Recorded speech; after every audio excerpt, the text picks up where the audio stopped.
The man had found Han Sen, so there was no use in hiding any further. When Han Sen emerged from the bushes, he did so drenched in water. "Friend, what are you talking about? What fruit?" Han Sen played dumb. "Human?" The man's intimidating look turned to one of legitimate surprise. "We're of the same kind, are we not?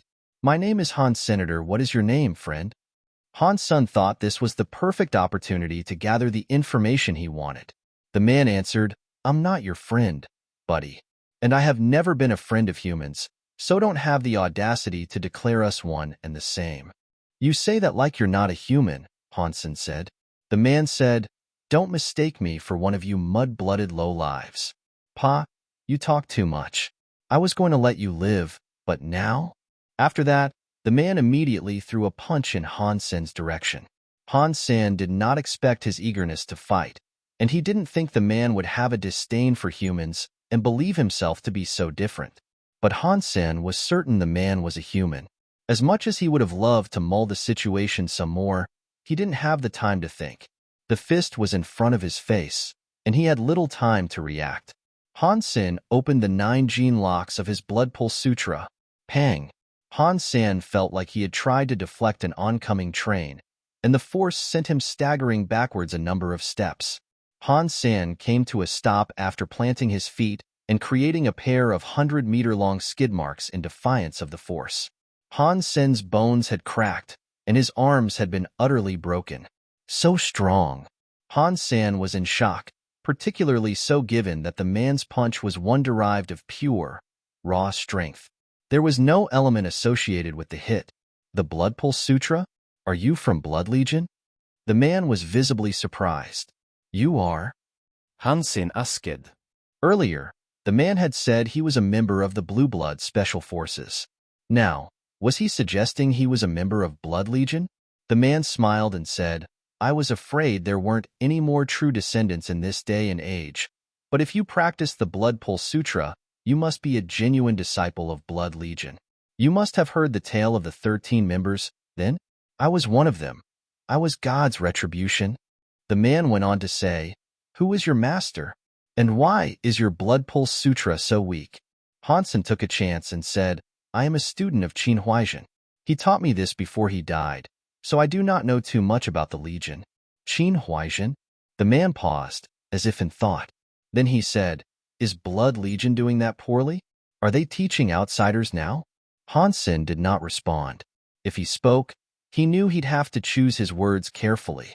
He did not want to incite the ire of this man any further, as a mistake in what he said could result in his death.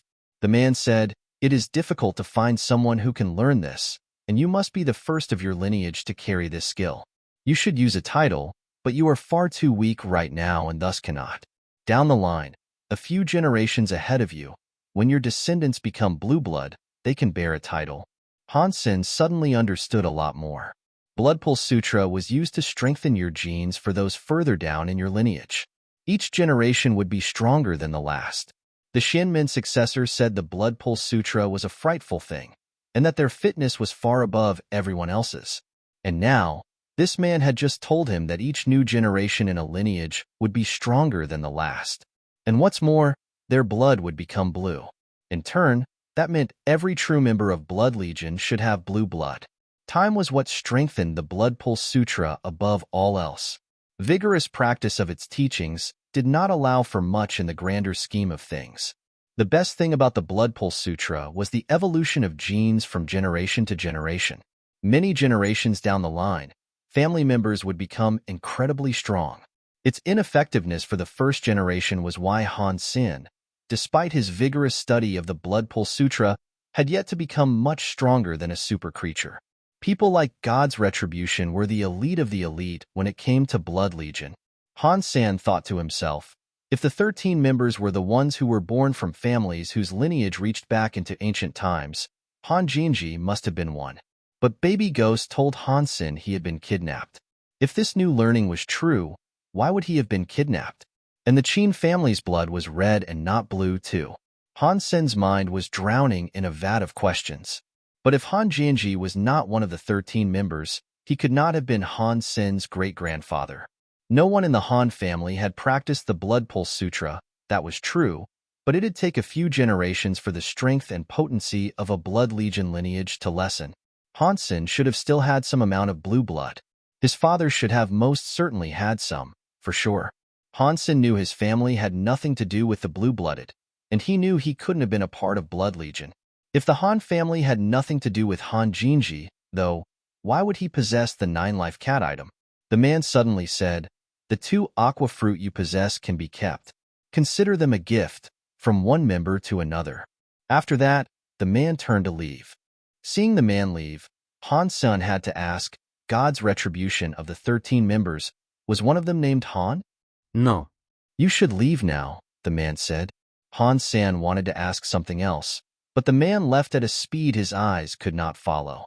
It was as if the man had teleported away. Han Sen knew how strong the man was, but he noticed the man did not seem to possess any special elements at all. Even if he could not fly, he could defy gravity with a jumping capability that was almost as good as having wings. Were Han Jinji and someone from the Qin family members of the 13 he spoke of? Han Sen Wondered. As Han Sen mulled the question, he detected movement. When he looked in the direction of the disturbance, he noticed the Empress returning. As she always had been, she was firmly perched upon her throne. Han Sen now understood why the man had told him to leave, but unfortunately for Han Sen, he had not followed the advice. He wouldn't be able to leave without the Empress spotting him. God's retribution. How dare you trick me? The Empress was fuming with rage as her hands clutched the shattered remains of some gem. Closer inspection told Han Sen it was the fruit. She saw Han Sen, and although she knew he had done nothing to contribute to her being tricked, she wasn't quite willing to let him get away. Her anger had to go somewhere, and Han Sen was as good a punching bag as any. The throne flew directly above Han Sen with a speed that exceeded the capabilities of his phoenix techniques. As countless snakes took aim at Han Sen, he couldn't help but think, why is she taking it out on me? Han Sen summoned Little Angel and Disloyal Knight. Then he used his ancient Devil Soldier. With Phoenix Sword and tail equipped, he was ready to do battle. Disloyal Knight used Blue Lightning, and it drew a halo below every hostile creature in the vicinity. The light slowed the serpents down by a considerable amount, and it also weakened the power they possessed. Han Sen and Little Angel were buffed, too, and they were now able to paralyze enemies. Unfortunately for Han Sen, each individual snake possessed a power that was comparable to a berserk super creature. When Han Sen tried attacking one of the slithering serpents, he could not hew its body in two. Still, the serpents were unable to do anything to Han Sen, either. The Empress was even angrier now. She had wanted to vent her rage on whatever creature or being she could find, and now she had been stalemated and was unable to do a thing. "Hey, Lady Empress, what's your problem? I'm just a simple traveler, passing by this scenic lake. We don't have a grudge, do we? Why don't we stop before we get ahead of ourselves?" Han Sen did not want to fight. Furthermore, she was a spirit and she could respawn. Han Sen hadn't the faintest clue where she came from, so even if he was to struggle and defeat her, it would achieve nothing but a greater hatred and a grudge he might have to deal with further down the line. And since Han Sen had just managed to obtain 2 aqua fruits, he was far keener on finding out what he could do with them. God's retribution knew the Empress would eventually return to the lake with a bloodlust, which was why he left the area in such a hurry and made sure to tell Han Sen to make himself scarce too. Han Sen's mind had been preoccupied with the mound of questions that had taken root, that he didn't really concern himself with the warning he had been given by God's retribution. "You humans are the worst. I am going to kill you, and then I am going to kill him." There was no quelling the fire the Empress was breathing, and try as she might, the steam she wished to release was not going anywhere. She thought there had to be a connection between Han Sen and God's retribution. They were both human, after all. It was far too much of a coincidence for her to have been played, and for there to be another human in the area just moseying about. That was why she wanted to make Han Sen her target. She believed he had to be in on the trick that had been played upon her. The throne was unable to capture Han Sen, though, and this just bolstered her resolve and belief Han Sen must have had a hand in the misdeed that had been performed upon her. Not many humans possessed such strength in the third god's sanctuary, and so the Empress thought that further confirmed a connection between the two. The Empress was looking severely annoyed by this point, and she actually stood up and left her throne. Her legs were so long and succulent to look at. She was like a most stunning queen to behold. Her fatal eyes stared at Han Sen, and they were so intense. You'd believe they could drill holes in whatever surface they looked at. Han Sen kept falling back in his evasions, in the hope he could develop enough space between the two of them to run off. Unfortunately, the throne could not be shaken, and its resolve to murder Han Sen reflected its owner's desire. The Empress' eyes then began to glow, and the volume of light grew brighter and brighter. They soon resembled a couple of light bulbs. In those eyes, there was a copper statue. It was molded to the shape of Han Sen. Han Sen suddenly felt himself freeze. He was unable to move. When Han Sen looked down, his flesh and bones had become copper. And lastly, his skin. Han Sen was in shock. There was nothing he could do to prevent this from happening. Now, after seeing the shape inside the Empress' eyes, he understood what had happened. The Blood Pulse Sutra had been unable to prevent this from happening, and all he could do now was watch himself turn into a copper statue. You think I can be bullied so easily? Han Sen's eyes flashed with a white light that shot out to encompass his entire body. The Super King Spirit's power enabled Han Sen to escape the clutches of the coppering. Nothing had yet been able to defeat Han Sen and his Super King Spirit mode, and additional debilitative techniques had always been rendered useless against him in this form, like the toad that fired coins that formed the basis of saving money. Han Sen was confident this was what it would take to escape what the Empress had started doing to him. When his transformation had finished, his entire body glowed white. The copper on his body had started fading away, slowly freeing him. Unfortunately, the copper was strong, and it would take a while for it all to disappear so Han Sen could move as freely as he wished to. He'd have to stand his ground against whatever the Empress and her serpent throne sought to do for now. And already, the snakes were coming for him. Little Angel and Disloyal Knight were still in the area. They came to Han Sen's side to protect him while he recovered from the Empress' frightening skill. It was a tricky situation, and one that he never had to deal with before. Han Sen was helpless, and his life was truly in their hands. It made him sweat bullets. Han Sen was going to summon all his king spirits so they could aid in protecting him. But suddenly, a splash of water was heard. It was very close. A gold-plated fish had arrived in his aid, and it helped repel the serpents that sought to kill Han Sen. Fish King! Han Sen exclaimed with glee. The Fish King flew above Han Sen, arcing through the sky like a rainbow. It managed to subdue and suppress each and every attack the snakes tried to perform. The Empress's rage only increased, and now she sought to turn the fish to copper. She stared at it intently, as she had stared at Han Sen earlier. Suddenly, a sound similar to that of a clicking finger was heard behind the Fish King. The sky had suddenly started to rain down coins. The Empress' vision of the Fish King was disturbed, and its copper rendition in her eyes vanished. The coins fell upon the snakes and the throne they carried, and the coins stuck to them like glue. Almost immediately, they struggled to move. And just when Han Sen thought the Empress's anger could not increase, it did. She grabbed a copper spear from her throne. When she pulled it out, the very shape of the throne started to twist and look misshapen. The downpour of coins was not relenting, but this was not the cause of that transformation. The throne and the snakes were starting to come together to build something new, and when they all came together, one giant serpent beast appeared to fight. The Empress rode this new snake towards Han Sen, a spear in hand. The snake was able to withstand the downpour of coins. Han Sen was behind the fish, and the fish moved forward to attack the coming Empress. The Empress swung her spear and pierced it through the golden mist. She was going to drive it directly into the Fish King's head. Han Sen grabbed Little Angel and kissed her, initiating the process of them combining into one supremely powerful entity. At that precise moment, a strong light prevented the spear from killing the Fish King. At the same time, Han Sen was standing atop the Fish King in possession of a halo and white wings. In his hands, he wielded an angelic blade. "Kill!" Han Sen exclaimed, And then the Fish King pushed forward to meet with the Empress and her crony. Han Sen's eyes were filled with lightning as he came forward to engage the Empress with his angel sword. The Empress looked incredibly mad. She rode the snake to engage with the fish, spear raised, as if to joust with Han Sen. The gold and copper light came into contact, with the sound of thunder being the first noise that could be heard. It was like the skies had just been torn asunder. They fought and fought, as the environment all around them was destroyed in the midst of their manic battle. Many of the tall trees had been sundered, toppled, or even lopped clean in half. The earth was cracked and thrown into turmoil, while the skies changed color.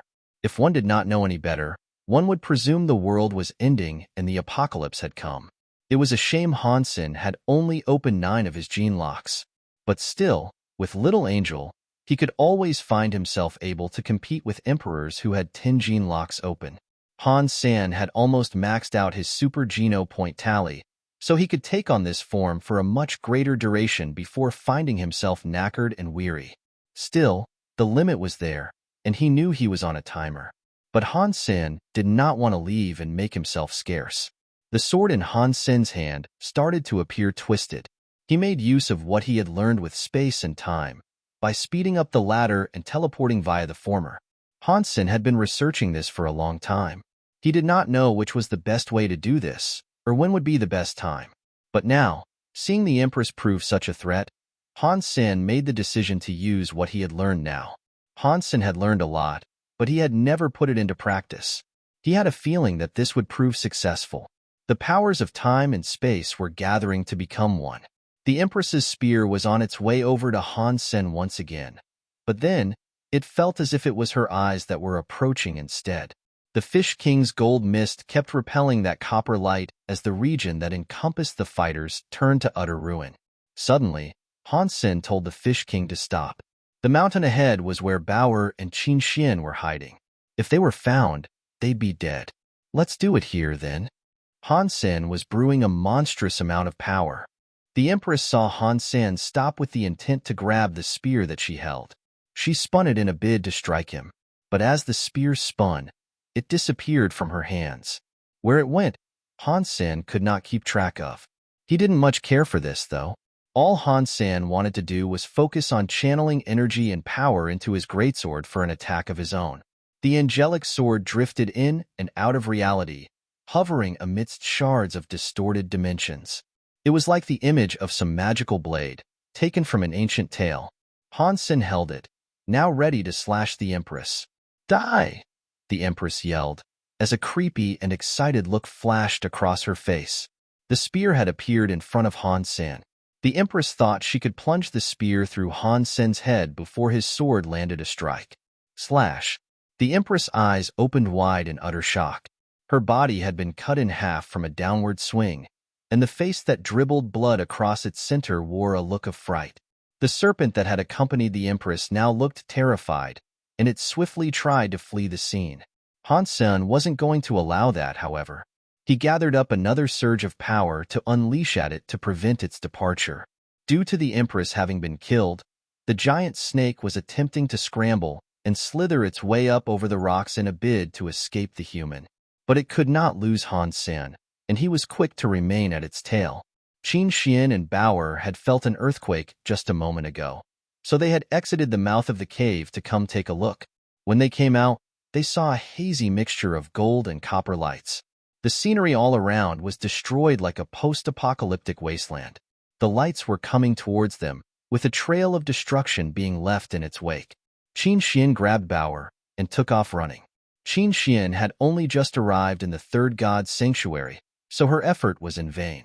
She was too weak to run from the lights.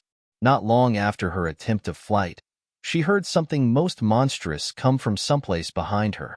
The copper light was on her heels, coming at a most fearsome speed. It was so close, and now Qin Xian was able to see what that copper light was. It was a giant copper snake, similar to the ones people used to worship long ago. Its life force was frighteningly strong. Qin Xian thought this had to be it, and that she was done for. She didn't think there'd be an escape from this predicament. She held Bauer as if she were a real baby. She thought it was most likely a pointless thing, but she did so anyway, as if to protect it. The snake wanted to dive down and head underground, and it was a simple misfortune for Bauer and Qin Xian to be in its way. Qin Xian shielded Bauer from the sight of the beast and watched it come down. She was a soldier, and she made sure to watch. She knew closing her eyes would not make a difference, and it would not reduce the danger that had befallen her. So she kept them open and stood strong. She did not let fear take hold, and she did not let the hope of a possible survival escape her. The mouth of the snake had come down from above, tinting their position, and in that moment, Qin Xian threw Bauer away. Qin Xian did not even know Bauer was a beast soul. She just thought by throwing her away, she might survive. After throwing her away, she faced her imminent death alone. Catcha! The serpent was about to close its teeth on her lonely body, but suddenly, another light flashed across her vision. Qin Xian suddenly saw the snake reel back as its head was hewn from its coiling body. After that, its body began to flail backwards as the light ran through it from top to tail. Vertically, down the center, the body was cut into two perfectly symmetrical halves. The snake had built up momentum, though, and it leaned forward even in death. Qin Xian was still stood where she had been, as the rocky landscape around her began to crumble. She stumbled and grabbed a hefty stone to keep her balance. When the snake's flailing came to a stop, and the dust that had kicked up was all that could be seen, Qin Xian saw a gold light pierce the haze. There was a most beautiful goldfish coming towards her through the murk. She stumbled backwards. Even though it was a beautiful beast, she knew it was a creature. If the snake had been killed by the goldfish, then the goldfish had to be even more powerful than it. She wished to run, but Qin Xian was afraid that if she did start to flee, the fish would attack her. Bauer was waddling her way over to the goldfish as Qin Xian mulled her courses of action. "Bauer, be careful," Qin Xian pleaded, but it didn't stop her. Bauer jumped atop the goldfish's head, and then Qin Xian watched her jump into the arms of someone. Han Sen. Qin Xian looked at the figure and the fish in awe, and when the dust had cleared just enough, she saw Han Sen standing atop the creature. Han Sen was delighted as this occurred, because he was in the midst of hearing the announcement play. Berserk super creature serpent throne killed. Beast soul gained. The flesh of this creature is inedible, but you may harvest its life geno essence. Consume its life geno essence to gain 0 to 10 super geno points randomly. Han Sen was very weary now, but he was still in a jovial mood. After this latest adventure, he had earned much. And now, after this latest kill, he had also gotten a berserk beast soul. While he could always create his own, earning one and not having to wait out the evolution process was a brilliant thing. The Serpent Throne was a super creature with 10 gene locks open, so there was no doubt in Han Sen's mind that it would be a magnificent beast to have at his disposal. Han Sen looked into his sea of soul to get a look at its type. "I have armor and weapons already. This looks like a mount more than anything, but I don't really want a mount. If it is a shapeshift beast soul, I don't want to shapeshift into a chair, either. Plus, I have my gold raven and ancient devil soldier beast souls for whenever I wish to shapeshift," Han Sen thought to himself. Berserk Super Beast Soul Serpent Throne. Doll type. Doll type? What is that? I don't need an action figure, Han Sen was surprised, to say the least. Han Sen had discovered a lot of unique beast souls during his time in the Third God Sanctuary, and the Alliance always rewarded the finders of new beast soul discoveries. That being said, Han Sen had not reported any of his findings. He had enough money as it was, so it was simple laziness that was prohibiting him from making the reports. Han Sen put Qin Xian on the Fish King and went downstream. Han Sen really appreciated the assistance of the Fish King. If it hadn't shown up, even with Little Angel, Han Sen wouldn't have been able to buy the time necessary to build up the moves that brought an end to the fighting. Han Sen was going to call this new hyper-geno art that used space and time elements together, Ghost Slash. While the name did not bear any semblance to the space and time elements that fueled it, it was a name he had carefully selected due to the meanings that resided below the surface. Before humans entered their interstellar era, they could not interact, bend, or meld the actual elements of space and time. There were a number of ships, however, that disappeared and reappeared a few decades later. They were dubbed ghost ships, due to having unwittingly stumbled through wormholes and traveled through time. What seemed like seconds of travel to those on board had actually been years for everyone else. The ghost/Han Sen had formulated was similar, as it rapidly redefined and reduced the breadth of time when performed. It made the time and distance his attack had to travel next to nothing. While the opponent could see his attack appear like normal, they were completely oblivious to what he was actually doing. The space and time Han Sen operated in, during those brief moments of attack, were different. His attack was impossible to block. The Empress was stronger than Han Sen, there was no doubt about that. Ghost/ should have been able to injure her, but not kill her. But Ghost/ ignored the general rules of space and time. She was going to stab Han Sen with her spear. So, being unable to dodge, she had completely opened herself up and made herself susceptible to a one-hit kill. Seeing this, it drove a fear into Serpent Throne's heart that made it flee. This also made it drop its guard, allowing Han Sen to one-hit kill it as well. And of course, it was Han Sen's combining with Little Angel that upped his strength enough to deliver the power required to achieve the 2 kills. Han Sen was happy with Ghost/, though. It wasn't what he believed it would be, but due to its unstoppability, he liked it a lot. The Fish King took the 3 of them to a nearby shelter, then Han Sen led Qin Xin back to Thunder Hell Shelter. There were still 6 aqua fruits back on the vine, but none had dared take them, and Han Sen, in the meantime, was simply glad he had managed to obtain 2. Qin Xin was shocked upon her arrival at the shelter. She couldn't believe all the king's spirits and super creatures that occupied the place, each in service of Han Sen. Qin Xin was not surprised Han Sen had managed to obtain a number of super beast souls, but she had believed it to be impossible for him to make super creatures and king's spirits willingly obey him. Qin Xin had learned Queen was still traveling with Han Sen, and she wished to meet with her, but when they arrived, Queen was out hunting. Han Sen got all the meat Queen would ever need for her, but she still insisted on hunting by herself to hone her talents.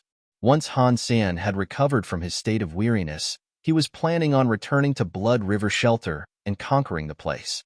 That was still unfinished business. Blood River King had just lost 3 super creatures, so Han Sen thought he wouldn't have too much trouble taking it down with just Little Angel and Disloyal Knight by his side. Han Sen went to his room and summoned Moment Queen. "Are you enjoying life inside the cruel bottle?" Han Sen asked. Moment Queen knew what he had actually summoned her for, and so she said, "Maybe now I can finish what I was trying to tell you.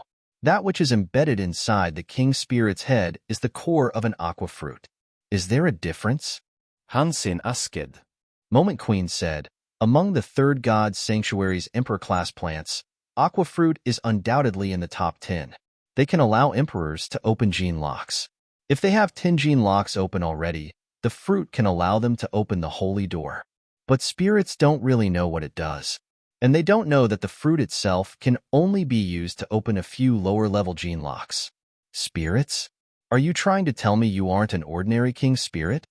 Han Sen wondered. The Empress had been tricked by God's retribution. 3 cores had been obtained in total. 1 had been taken by the blue-blooded man, while 2 had been retrieved by Han Sen. Moment Queen sighed and said, "It is pointless if you learn more about me. Just tell me what I must do to earn back my freedom." "Well, I can't quite confirm the validity of what you have told me just yet," Han Sen said.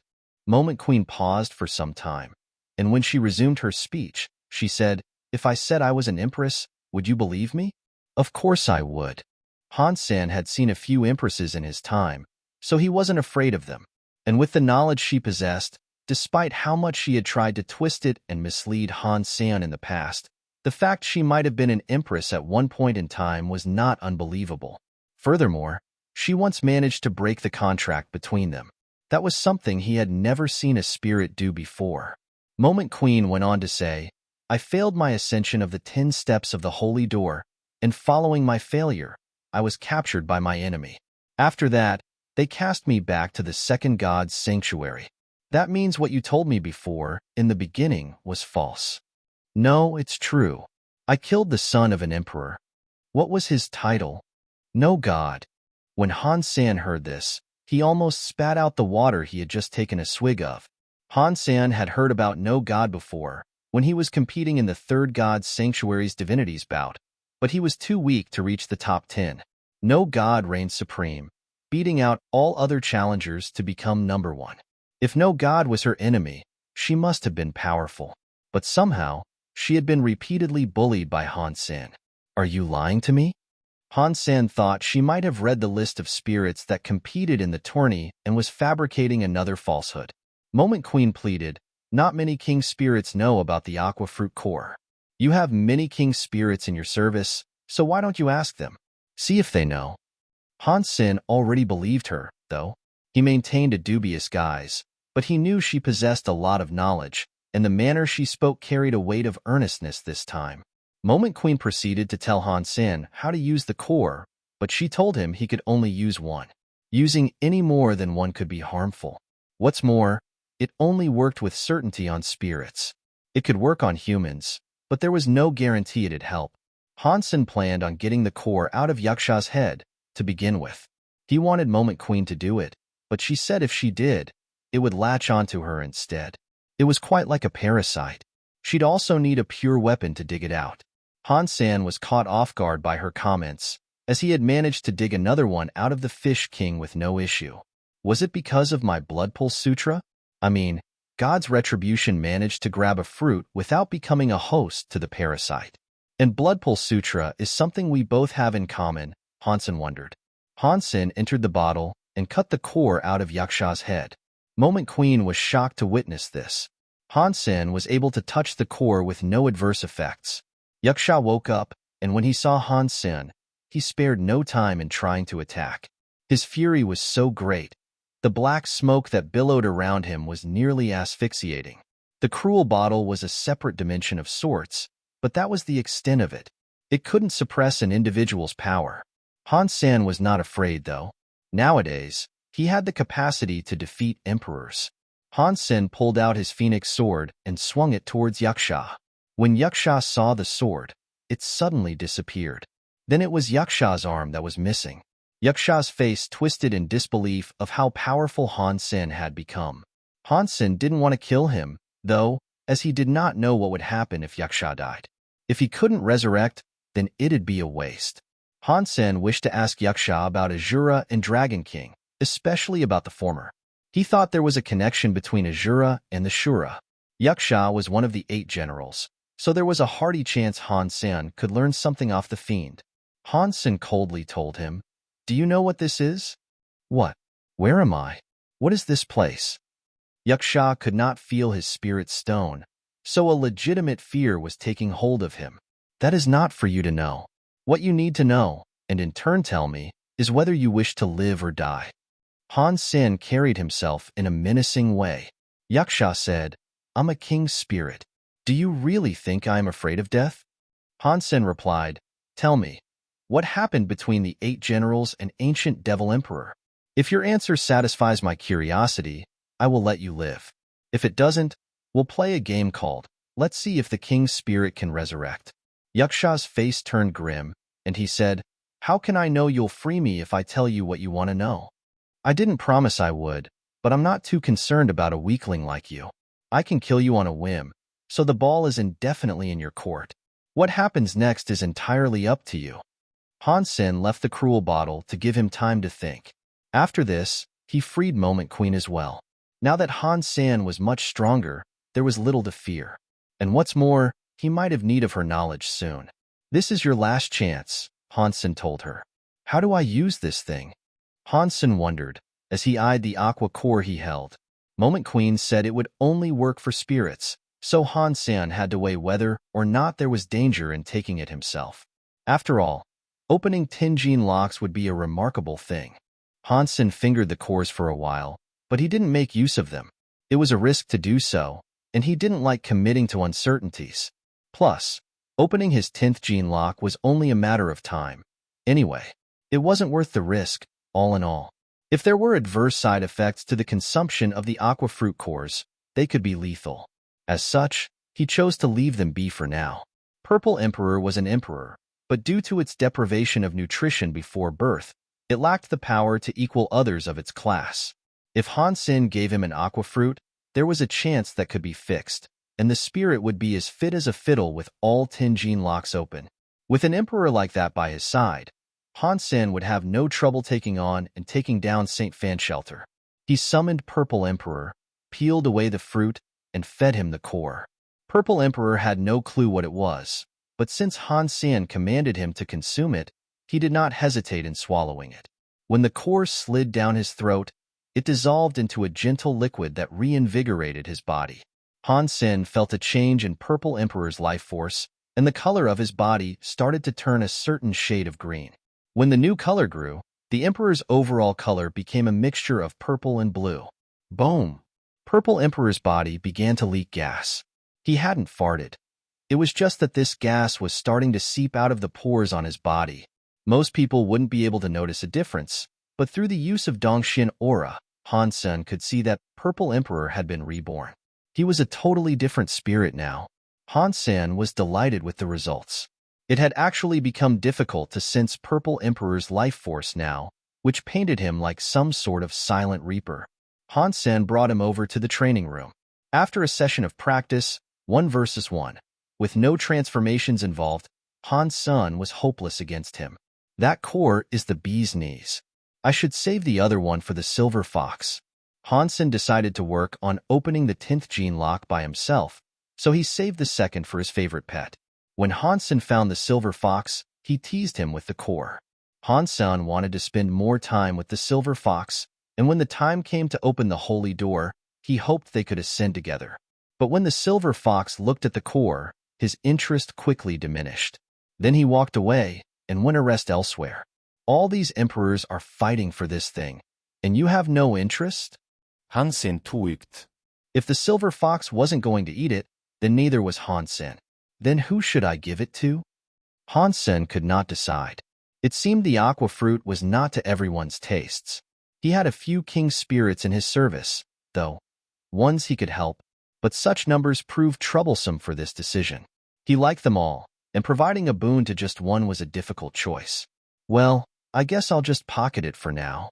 Han Sen thought about giving it to the Fish King, but he imagined it might become a demigod immediately after. With the Fish King in the water, nothing could threaten Han Sen there. They were now buddies of a sort, after all, and if the Fish King ascended, it would only be a matter of time before something else took its place. Let me take down Blood River Shelter first. Han Sen took the silver fox and Bower with him. He kept Purple Emperor in the shelter, as taking the silver fox would be much safer for him. Han Sen approached the shelter, and as he went, he thought about the battle Geno essences he had collected. They had the term Geno essence in their title, but they most certainly weren't like life Geno essences. Han Sen had tried absorbing them through his usual trick of simulating energy flows, but he wasn't successful.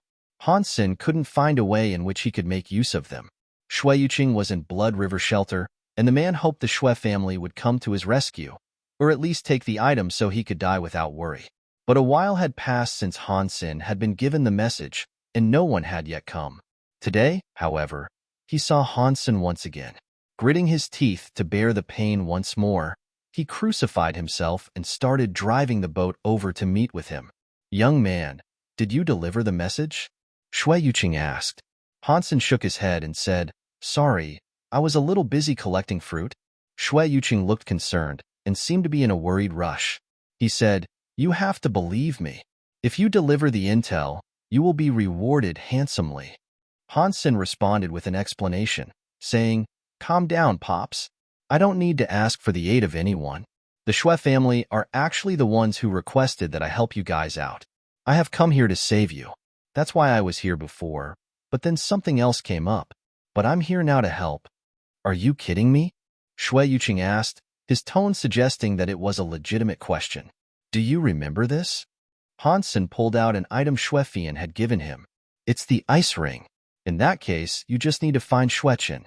If you show him that ring, he'll give you the item. Then, all you must do is take it home." Shui Fian looked relieved after seeing the ring, and ease had definitely been brought to his worries. Han Sen thought it best to show the ring instead of wasting any more time. Han Sen put it away now and said, "I'm taking down Blood River Shelter, so you can be that elusive items mailman and save me the trouble." "You jest, surely. How might you do such a thing?" Shui Yuqing's face was painted with a mixture of varying emotions. This is no joke. We'll conquer it. Just the three of us. Han Sen raised a finger to point at the silver fox and Bower each. Shui Yuqing balked. Stop joking, man. We need to be serious now and discuss how we get you inside. We've got plans to formulate. Han Sen didn't say anything more and simply proceeded towards the shelter. Shui Yuqing still thought Han Sen was joking, but seeing him walk forward unrelentingly, he quickly followed after him. What are you thinking, man? Shui Yuqing's face was looking grimmer by the second. He was now writhing in his disbelief, which made him bleed even more. I am going to take the shelter. Didn't I already tell you that? Han Sen sighed. Did the Shui family really ask you to come here? Shui Yuqing was looking confused now. One man, accompanied by a little fox and a baby for backup, was going to waltz up and attempt to conquer a heavily fortified castle. He thought Han Sen must have had a death wish, or at least an ardent desire to feel the insides of a creature's stomach. This was a king-class shelter, so it seemed unfathomable for a young man to so simply proclaim he was going to take it. Shui Yuqing had been stuck in that shelter for a long time, so it was no surprise he had no idea who Han Sen was and what he had accomplished. Therefore, Han Sen thought it best if he showed the man what he was capable of, rather than wasting time explaining. Don't follow me. I don't want you to get involved, and I'd rather not have the master of this place think you betrayed him, Han Sen said. Then, he quickened his pace. Shui Yuqing was shocked, seeing how fast Han Sen and his allies were now going. But this is a king's spirit's shelter. Even if he is able to defeat the creatures, there's no way he can defeat the spirits that reside here, Shui Yuqing thought to himself, as he tried to keep his eyes on the speeding Han Sen. He didn't think Han Sen would be able to get close. Even in the waters of the river that served as a wide moat for the shelter, there resided a large super creature. The old man thought it'd gobble Han Sen up before he crossed. Han Sen did not hide his life force, though. He wasn't planning on assassinating Blood River King and being stealthy with his approach.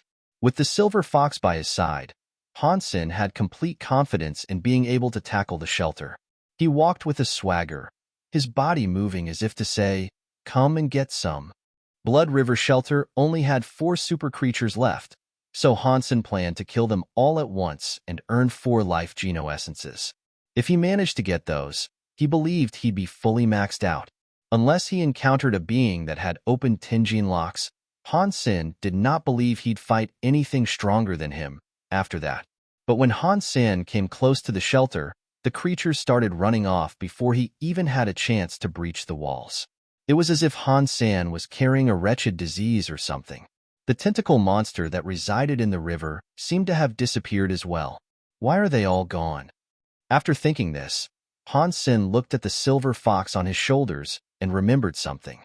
I remember now. When you're around, everyone runs. Han Sen was recalling their times in the second god's sanctuary. The silver fox was a berserk super creature now, so not even super creatures would stay to challenge him. Shui Yuqing was watching Han Sen as he went, and he was in utter shock. He thought everything would come out to attack the young man, but rather than do that, they all ran off in fear. Shui Yuqing, seeing them run, could hardly believe what his eyes were telling him. Han Sen reached the main island without trouble. The monster with tentacles was a complete no-show. Did that super creature fall asleep or something? Shui Yuqing was amazed. As strong as Han Sen was, however, the creatures were mainly just afraid of the silver fox. Seeing them all run off, Han Sen pulled out his swords and sprinted after them.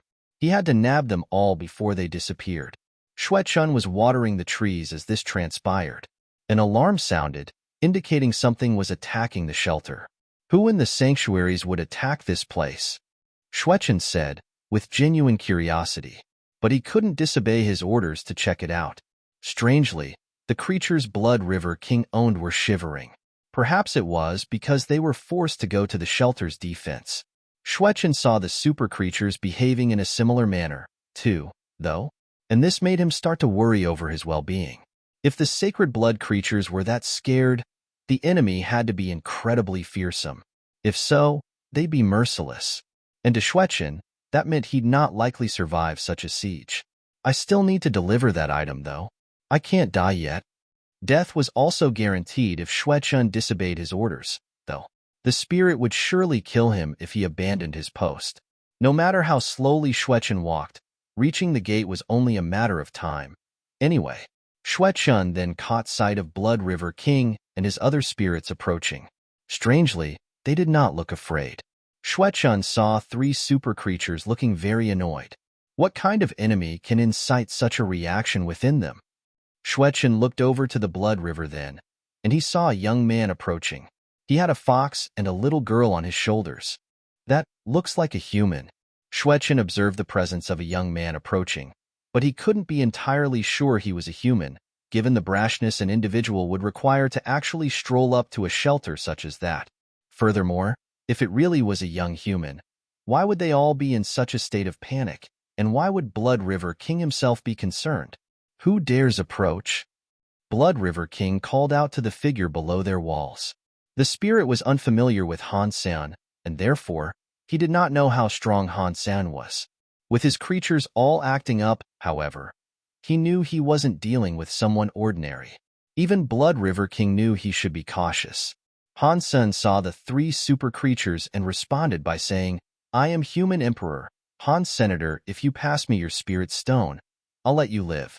After Blood River Shelter, I am going to take down each and every shelter in the 3rd God Sanctuary, so that when Ji Yanran and Ma make the jump, they can do so in safety," Han Sen told himself.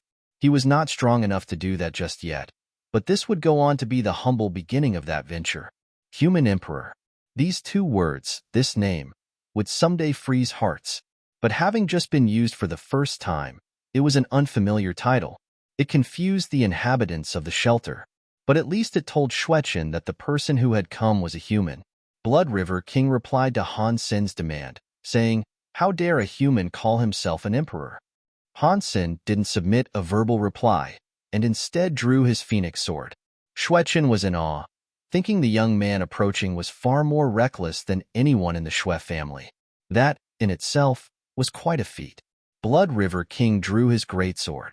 Powers were to collide, and Xuechun knew a big fight was brewing. But in the next second, that did not turn out to be true. Instead, Xuechun was just made speechless, frozen in shock.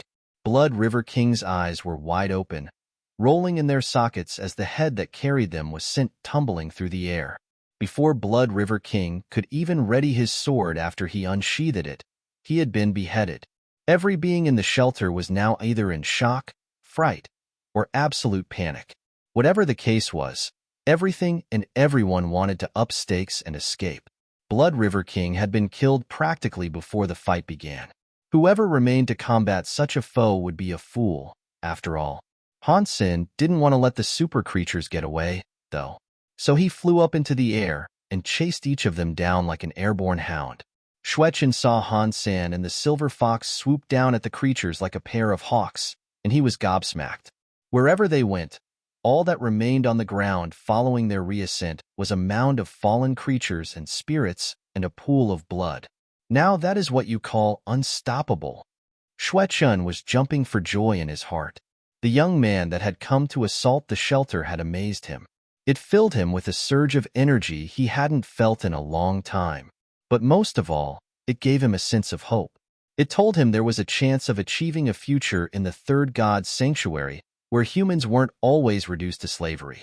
If he takes down this shelter and breaks the spirit stone, does that mean our contracts will be destroyed as well? Will we be free? Xue Yuqing wondered.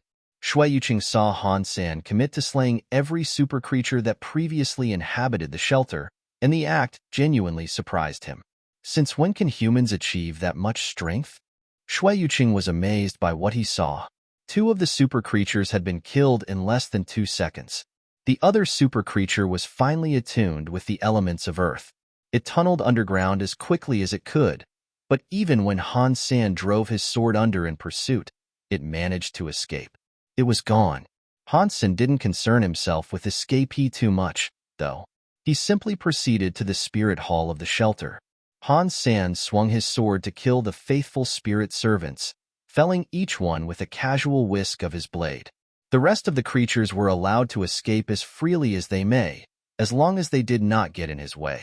Xue Yuqing drove the boat closer to the shelter. He was still hanging from the pins, so although he couldn't dismount, he could still see everything. Shui Yuqing was reveling in sheer delight, the possibilities of which he thought had long since abandoned him. In this joy, tears filled his eyes and rolled to soak his cheeks. "Oh God, I have made it to this day." Han Sen entered the spirit hall. Blood River King had yet to respawn, and it made Han Sen notice the fact that different spirits possessed different respawn times. Thunder Hell Emperor could respawn instantly, for instance. Han Sen flew over to the statue and took the stone in his hand. Han Sen could faintly hear the sound of Blood River King crying inside the gem he now held. The next second, the spirit stone collapsed into a mound of broken glass. It had chosen not to obey Han Sen. The moment it was destroyed, though, Shui Yuqing and Shui Qin's contracts were broken. The two looked at each other in utter happiness.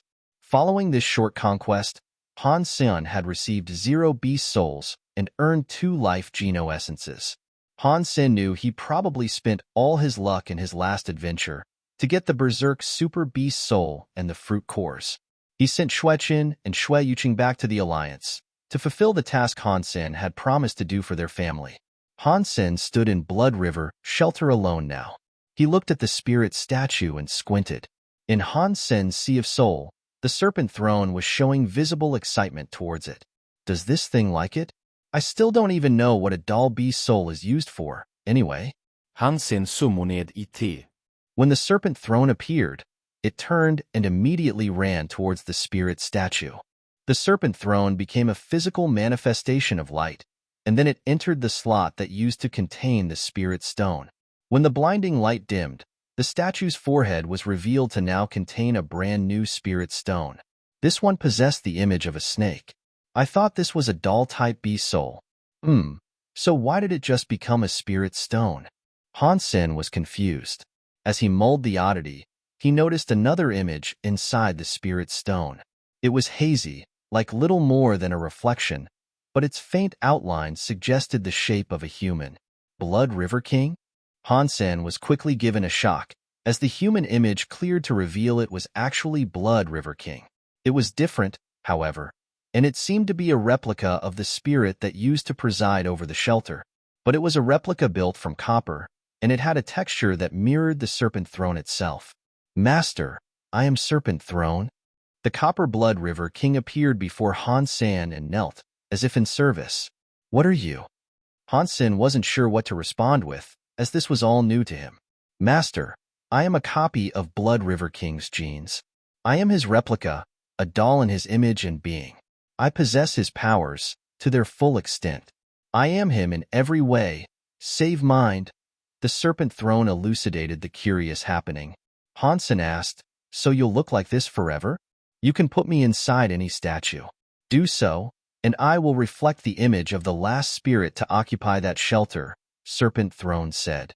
Han Sen was delighted. It was a powerful berserk super creature. This meant, even though it could make use of Blood River King's powers, the output would be greater than the original spirits. And what's more, it was a beast soul. There was no danger or fear of betrayal. It would do Han Sen's bidding without question. Han Sen needed to take down Saint Fan's shelter, and now he couldn't help but imagine the prospect of having a Saint Fan copycat bow before him. "Can you resurrect like a spirit?" Han Sen asked. "I am just a clone. Even after death, I can produce another copy of your chosen spirit, but it can take a while." "That is the only restriction," Serpent Throne said. "Very good." Han Sen escorted the doll to the battleground, so he could test its strength. It really did have Blood River King's powers, just at a greater level. For all intents and purposes, it was now a faster and stronger Blood River King. Han Sen was now dying to locate an emperor's shelter he could take over, so he could have a copy of an emperor. The copy had no fixed power limit, and the power of the shelter was what dictated the power of the copy. Han Sen currently had Thunder Hell Shelter for an Emperor Shelter, but first, he wanted to try it out in his underground shelter. Han Sen was super-duper curious who the last master of the underground shelter was. Although it was not able to copy the mind of the previous lord, he'd at the very least like to get a good look at their appearance. Han Sen went to the underground shelter's spirit hall and summoned Serpent Throne. It entered the spirit stone slot, like before. However, generating the doll took much longer this time. After a while, a copper light was cast into the hall right before Han Sen. The image was materializing. Han Sen examined the doll with great curiosity, as its image was completely different than Blood River King's. This new presence was quite astonishing. It was a female spirit, one with horns and draconic wings. She had armor scaled like the hide of a dragon, and she looked like a valkyrie. "Who is this spirit?" Han Sen asked, with his jaw agape. "Apologies, but I only copied the genes that form their person. Identities and former knowledge are impossible to replicate," Serpent Throne said. "Then, how many gene locks do you have opened?" Han Sen asked. 10, the Serpent Throne answered. This really is an Emperor-class shelter. Han Sen wasn't very surprised. With the abilities the shelter possessed, it was difficult to believe it could have once been owned by anything less than an emperor. It was unique and special and far beyond any other shelter they had seen before. After this, he took the Valkyrie doll to the battlegrounds, keen for a showcase of her powers. He expected great things from an empress that once ruled his OG shelter in the Third God's Sanctuary. After entering and readying themselves, Han Sen expected to be greeted by a multitude of explosions and flashy lights. What actually transpired subverted his expectations, and all he could hear was a low rumble, accompanied by the formation of what could best be guessed to be a black hole. But soon after, the head of a black dragon appeared out of the dark, swirling vortex. It came out of the fierce pit, roaring with its intimidating teeth on full display. Drops of saliva accompanied the visible exhaust of breath, which was, admittedly, not the sweetest smelling. And then, the body and wings of this magnificent beast emerged. Valkyrie then leapt atop the glorious beast and rode it as if she was a dragon knight from an old storybook. Strangely, it didn't look as if she herself could fight, though. Instead, she just rode the beast, commanding it to attack in her stead. She had to be some sort of summoner or beastmaster. Han Sen imagined her to rely solely on the support of a creature in her command. The black dragon's power was not too different than that of the fish, all in terms of might and strength. While this wasn't what he expected, Han Sen was still happy with the results. All in all, this just meant Han Sen had acquired the service and powers of another emperor that had 10 of its gene locks open. "Master, can you allow me to display to you the full extent of my might and strength?" "I believe it will be to your liking," the doll asked with a bubbly attitude, as if eager to impress her master. "Wait, you mean you can do something aside from summoning and riding a dragon?" "What you saw previously was just me stretching out," doll said. "Okay then, skip the opening acts and get on with the real show," Han Sen said, looking at doll. If summoning and riding a dragon was just flexing her muscles, then how strong must the spirit have been? Can it summon a flock of dragons, maybe? Han Sen tried guessing what was about to occur. When the doll moved into the performance that it wished to show off, Han Sen was amazed. The doll swung its hand and sliced the dragon's head clean off. Han Sen had seen many chefs in action before, but he had never seen one make the effort to cook a dragon. Her hands were like the finest blades, and they skirted, shaved, and slit the body of the dragon with mesmerizing precision. In a flash, the creature had been gutted. Then, the meat was thrown on to sizzle and cook. The doll summoned a frying pan out of thin air to cook the meat. This was something else that surprised Han Sen. Han Sen now knew why there were so many bones scattered across the underground shelter, as well. The master of the shelter must have adored food and been an avid diner of creatures. It was no wonder other creatures did not dare come close. When the chef brought the dish out to Han Sen, he snapped out of his shock-wrought daze. "Can I really eat this?" Han Sen asked. The frightening dragon, that had been summoned from a black vortex, was now food. Han Sen struggled with the concept of it being something he could actually eat. "Oh yes, you can eat it," doll said. Han Sen took in a good whiff, and he noted how the finely cooked meat reminded him of his experience in the restaurant named Doria. The marvelous ingredients that composed the meal he had just been given could not easily be found in the Alliance, if at all. Han Sen put some of the meat in his mouth, and he was given a shock. The meat was incredibly juicy and succulent, and the sauce that glazed his mouth delivered his taste buds a substance that was nothing short of ecstasy-inducing. A second later, after the pause that was brought on by the surprise, Han Sen resumed eating the meat with a ravenous appetite. Bauer leapt into Han Sen's arms after that. She wanted some too, and she made sure to grab a big and juicy piece of meat that hung from a bone. Ah! Bauer was in equal delight. She scoffed down the meat and spat out the bone. Her jaw operated like a machine as she mowed through all the meat she could. Han Sen's eyes were actually tearing up, having never tasted something so delicious. Han Sen ate as much as he could, and as soon as he was done with one portion of meat, Dahl delivered another. Eventually, he was too stuffed to go on. But somehow, Bauer was able to eat more than him, and she went on for a while after. Han Sen felt as if his stomach was going to explode if he went on much further. And just as he lay back to revel in the wistful memory of that meal, he heard an announcement play. Self-Geno point +1. Han Sen was surprised, not expecting the meal to give him a self-Geno point. During his stint in the Valley of Time, Han Sen had consumed a lot of fruit. He had achieved a staggering 900 self-Geno points and opened 9 gene locks of Super King Spirit Mode in the process. But after that, there weren't any more effects. And ever since then, Han Sen had not been able to claim a single self-Geno point extra. You could imagine the shock, realizing Dahl's food could actually provide him some. Unfortunately for him, he was too full right now, and if he went on, he wouldn't be far off eating the entire dragon. Can I keep the meat and eat it later? Han Sen asked. You can keep it, but each creature can only provide one self-Geno point. Eating more at a later time will not provide you any more, Dahl answered. Han Sen then thought of another question to ask, so he said, Can you summon another ingredient? Like, at a whim? I can summon a fresh one once a month, but the creature or ingredient is random. But keep in mind that they can also provide you with different types of Geno points. Different types of Geno points? Han Sen frov ned. Dahl had no answer to this, as she had no idea what they could be, either. After all, she could only copy others. She didn't have the knowledge to inform Han Sen about things that were not inherent to her true self. Han Sen was disappointed by the lengthy time frame between each meal. Still, each meal could be shared. And since there was far more than he could have hoped to eat by himself, he could share it with the rest of his companions, so they could all receive Geno points together. Han Sen didn't think it would do them any harm. Before Han Sen could invite the silver fox over to eat, he had already sneaked in and started munching away. So, Han Sen called the rest of the people over to come and eat the meat. Thorn Queen received a self-Geno point. Woo, you mad lad. My food is like dog food compared to this stuff. Xie Qing King exclaimed. Golden Growler and Meowth ate their fair share, too, while Little Angel only ate a small amount.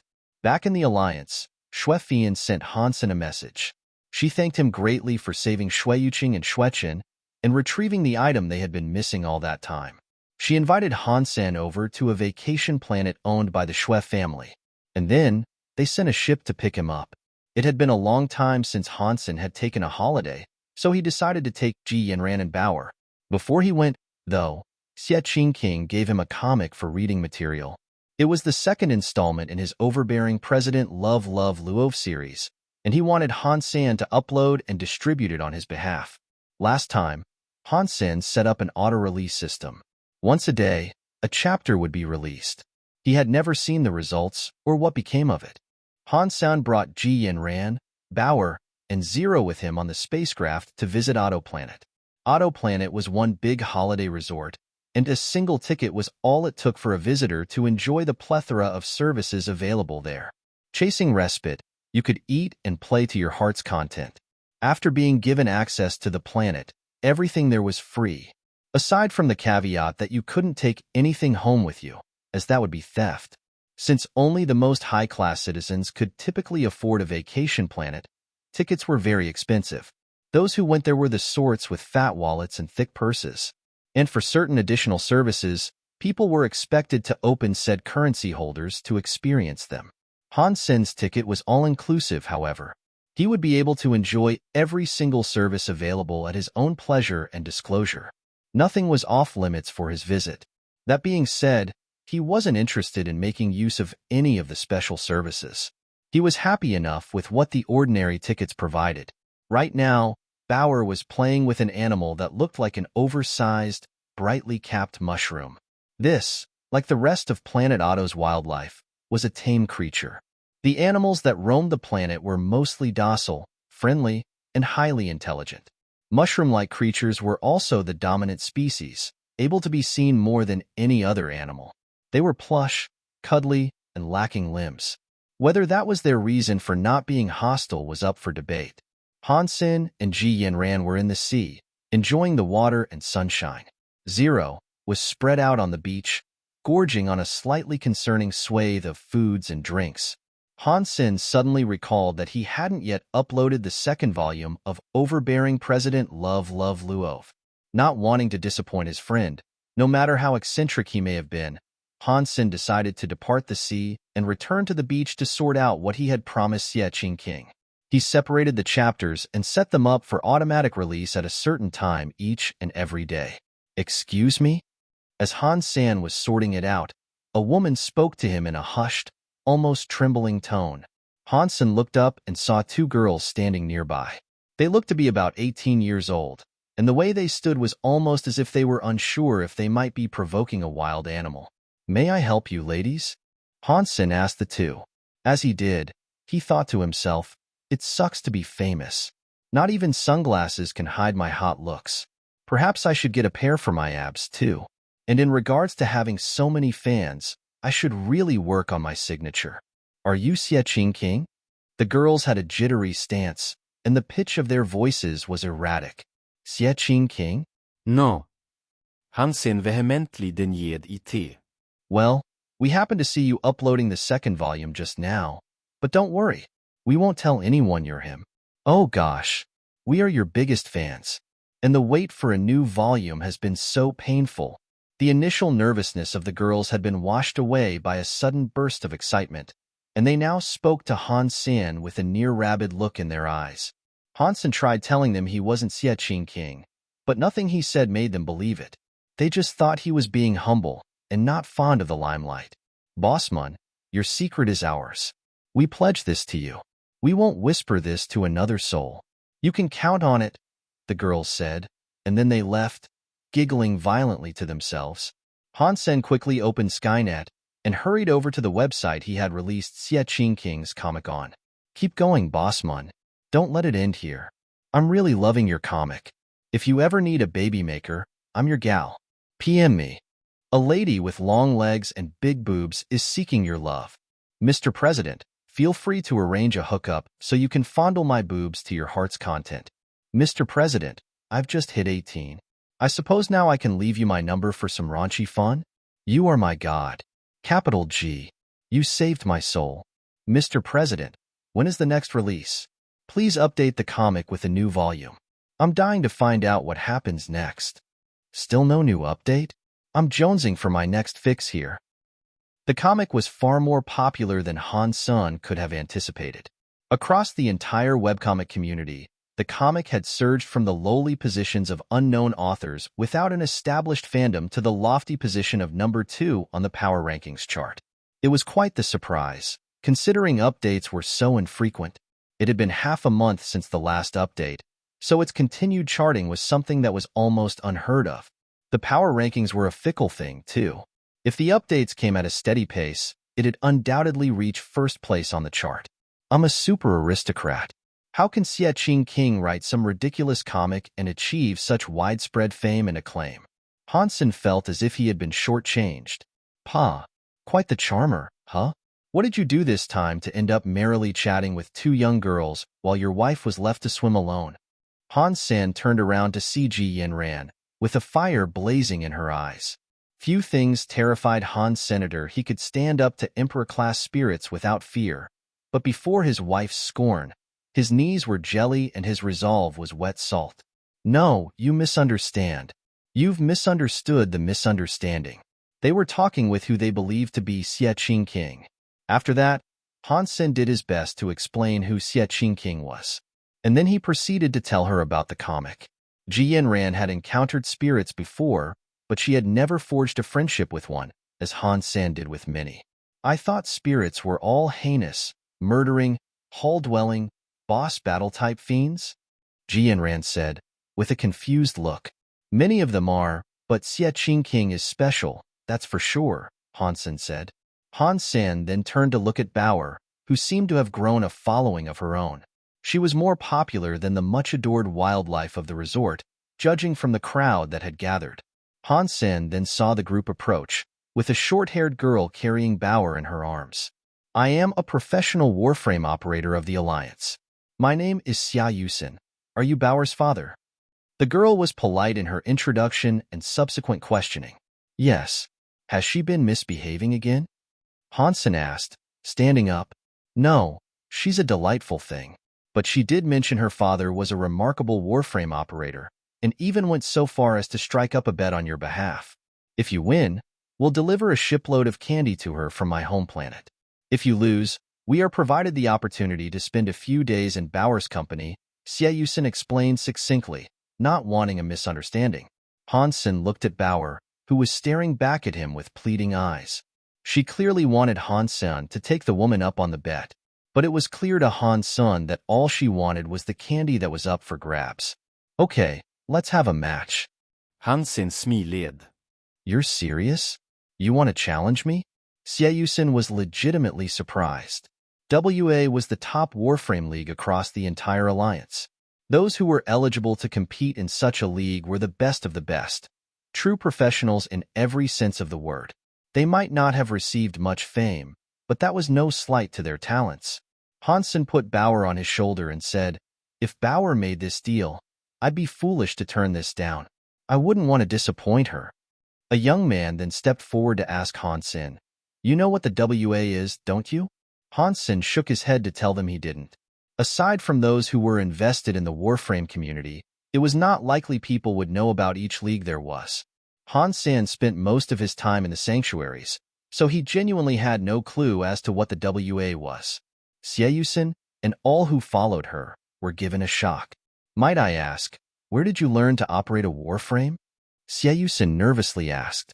Oh, let's see. I think it was during my time in the military school, Han Sen said. Everyone was becoming breathless with their repeated gasps. The crowd that had come now looked amongst themselves, all with looks of confusion on their faces. What Han Sen had just told them was basically the equivalent of learning a sport through what you've seen on the telly. We'll go to the holographic room. There's no need to make use of real warframes. We like Bauer, Xie Yusin said. Okay. Han Sen then turned around and asked Ji Yanran and Zero, would you two like to wait here, or would you like to come and watch? We'd love to go, Ji Yanran exclaimed, pulling Zero roughly by her arms. Everyone promptly went to the holographic room. The opponents took their positions. Xie Yusin winked to Bauer and said, if your father loses, you are ours. My daddy-o won't lose, Bauer said, emotionlessly. Her flat tone was almost creepy. Bauer, I would like you to remember this word, professional. That's what I am. After that, Xie Yusin entered the holographic machine. Han Sen then passed Bauer over to Ji Yanran. After that, he entered the holographic machine. After the two entered the battleground, the lobby displayed a screen for all spectators to watch. Go, Dad! Bauer shouted, in support of Han Sen. Bauer then punched the palm of her other hand, proclaiming, when I win, all that candy will be mine. Everyone in the lobby had gathered around to watch. Then, another woman appeared there, wearing sunglasses. Xiaoqing, why are you here? The woman looked shocked at seeing everyone there. A young man turned around then and asked, why have you come here, sister? Hearing Yu Xiaoqing call her sister, everyone turned to look at her. Is that your big sister? Is that our idol? Another young man asked. How many sisters do I have? Yu Xiaoqing said, with a long roll of his eyes. You're Yu Qianxuan? Everyone gasped in shock. The woman took off her sunglasses, revealing herself to be the ace operator that she was. Yu Xiaoqing was a professional, but even he could not compete with the talents of Yu Qianxuan. What are you doing here? Yu Qianxuan asked. Yu Xiaoqing explained what was going on, which prompted Yu Qianxuan to then ask, why are you trying to hustle a random person? The little girl is too cute. We want to spend some time with her. We told her father we're from the WA, and yet he still agreed, Yu Shaoqing pleaded in defense. Yu Qinshuan did not say anything more, as the match was about to begin. She was shocked, seeing Han Sen's warframe. SKTS? Who uses an old model like that in this day and age? I'm surprised that thing is not a rusted mound of bolts and scrap. Yu Shaoqing wanted to laugh, but he noticed something, and then went on to ask, Sister, didn't you advertise this model? Yes. It has been many years since then, Yu Qinshuan said. She had done many adverts for super warframes in the past, but the SKTS was the only model she had not operated herself. She sighed and then said, It is a shame this guy did not take a career as a warframe operator. He'd be a legend. Yu Qinshuan seemed to take great interest in the fight that was about to unfold, and so she watched the screen intently. Xiaoyusen recognized Han Sen's warframe and identified it as the supremely outdated SKTS. This did not boost her confidence, though. She was humble enough to realize she had underestimated her opponent. But she herself was using a Sky Warrior, a model that was, for all intents and purposes, better than the SKTS. The SKTS did not have much in terms of weaponry and firepower, so even though its infrastructure was weaker and more fragile, it wasn't as if it made up for it with greater damage output. She wanted to showcase her agility, so she pulled out her laser sword and ran forward. Han Sen had not operated a warframe for a while, so he chose to use the old SKTS. After all, it was the model he was most comfortable with and knowledgeable about. Han Sen moved around and got into the groove of its use again, despite acknowledging he was still quite rusty. Fortunately, Han Sen had a high fitness. So, any bumps he took as he got comfy with the SKTS again were no big deal. Han Sen laughed, seeing his opponent come at him with a close-quarter combat weapon. It surprised even him that she did not seek to use ranged weaponry. If she was a real soldier, she wouldn't behave that way. The warframes of the Alliance were mostly for show, so range was favored in almost every way. It was strange how she wished to showcase her talents and impress the audience through close-quarter combat. Seeing the Sky Warrior approach, Han Sen wasn't going to fall back or be intimidated. Eagerly, he thrust forward to meet with it, his own laser sword in hand. The SKTS lacked mobility in comparison to the opposition, however. The speed and thrusting capabilities were inferior to the model he was going up against, which put him at a disadvantage when it came to the needs for agility, and there'd be no way around that. Still, Han Sen wasn't fazed by this. At the end of the day, he firmly believed the victor was determined by the operator's skill. Everything boiled down to how well the operator controlled their machine in the thick of things, from the delicate ballet of movement to the timing of attack, and all the little things in between. It wasn't too far off battling without being inside such a machine. Han Sen might not have been able to drive as well as Xiaoyusen, and the lack of recent practice with warframes would usually result in a loss and the opponent being stronger. But Han Sen had a higher fitness and a better level of judgment, and with that, he was going to even the odds. Xiaoyusen was only an evolver, so her fitness wasn't even comparable. Of course, fitness was not the end-all, be-all of warframe operation. His higher fitness level would help to close the gap, but he still needed to control his warframe well. And that came down to raw, simple talent with the machines. Han Sen's skill with the warframe was still a little rusty, though, so he knew he had to rely on his fitness and judgment to help even the odds. The audience were chatting a lot before the match, but when the fight began, they all fell silent. Weird. This guy looks sloppy, but then, why is Xiaoyusen having a hard time defeating him? This should have been over real quick. Is she playing poorly on purpose? No way. The SKTS was inferior on all fronts, and it wasn't being operated as smoothly as it could have been. The audience was primarily composed of self-asserted professionals. They might not have been the best in existence, but they really were proficient and knowledgeable when it came to watching and using warframes. They could all clearly see that Han Sen was a little rusty. But the Sky Warrior, despite all its bells and whistles, and the fact it was taking every advantage, seemed to be the one getting beaten back. It was a perplexing sight, and for all intents and purposes, it should not have been happening. Xiaoyusen, on the field of play, was unsure of what was going on herself. Because Han Sen hadn't used a warframe in a long time, so he often made mistakes. Yet in a warframe fight, a mistake could very well be fatal, and a killing strike could come before the operator even acknowledged the blunder they had made. Knowing and understanding the constant mistakes he was making, she felt as if she should have destroyed him several times over by now. But as time went on, she realized she couldn't. She wished to take advantage of every slip Han Sen made, but whenever she tried to, she was unsuccessful. It was frustrating, and it was starting to get her flustered. She almost thought he had to be purposefully playing with her. When Han Sen made a mistake, it almost seemed deliberate. He'd slip in a spot she didn't expect him to be, or he'd simply be too far away for her to reach. Some mistakes even enabled Han Sen to dodge her attacks. This battle was starting to stress Seiyusen out, as it was unlike anything she had ever had to deal with before. If she was to be beaten by someone who was much stronger, plain and simple, that would be fine. But this opponent was, for all accounts, supposed to be much weaker. And yet, no matter what she tried, she could not defeat him. She knew she could, and she knew she should have been able to, but she just couldn't. She kept on attacking, not realizing she had been pushed into a corner. Han Sen found himself having a lot of fun with his warframe, and it took him back to his days in the military school. Am I getting old, thinking about the past? Nostalgia is the quotidian beast of aging, Han Sen thought. Han Sen was using Heavenly Go to dictate his movements. Han Sen made many mistakes, but he was able to predict each move his opponent was going to make, which had his mistakes fall in spots where he would be fine. Han Sen wished the fight would last longer, and he found it disappointing that he was so close to finishing her off. Seiyusen kept on attacking without reprieve, unaware of where Han Sen had led her. The audience, seeing everything, knew the Sky Warrior would be backed into a corner soon, and when that happened, her abilities would be severely limited. What's going on? Yu Shaoqing asked. The professionals in the audience were not the best operators out there, and even they were perplexed by what had happened. Yu Qinshuan was in a league of her own, so if anyone could elucidate the bewildering proceedings, it'd be her. Yu Qinshuan helped to clear things up by saying, "You have unwittingly tried to hustle an elite." No way.